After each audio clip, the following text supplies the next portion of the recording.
ఓం నమ శివాయ. మీరు ఇప్పుడు చూస్తున్న వీడియో కాశీలోని కరపత్ర స్వామీజీ మఠంలో ఉన్నటువంటి అతి పురాణమైన దేవాలయాన్ని ఆధునీకరణ చేశారు మన మోడీ గారు. ఇప్పుడు ఆ దేవాలయం చూద్దాం రండి.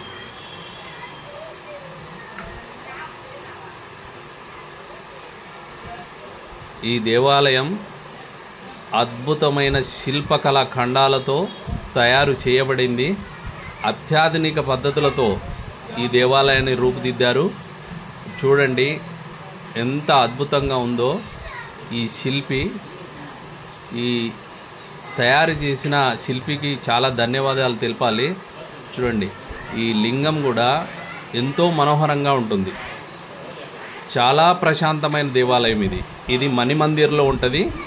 మణిమందిర్ మనకు దుర్గాకుండ్కు దగ్గరలోనే ఉంటుంది. దయచేసి భక్తులు మణిమందిర్ దర్శించిన వాళ్ళు మనకు ఎదురుగా గోశాలకు ఎదురుగానే ఉంటుంది ఎంట్రన్స్లో. ఇదే ఆ దేవాలయం.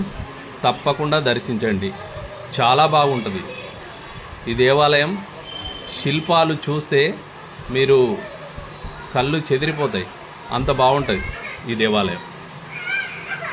చూడండి, ఇప్పుడు ఈయన ఆంజనేయ స్వామి. మన దగ్గర ఉన్న ఆంజనేయ స్వామి రూపు వేరుగా ఉంటుంది, ఇక్కడ ఆంజనేయ స్వామి రూపు వేరుగా ఉంటుంది. చూడండి ఎంత చాలా బాగున్నాడో ఆంజనేయ స్వామి. ఓం నమ శివాయ. హర హర మహాదేవ. శంభో.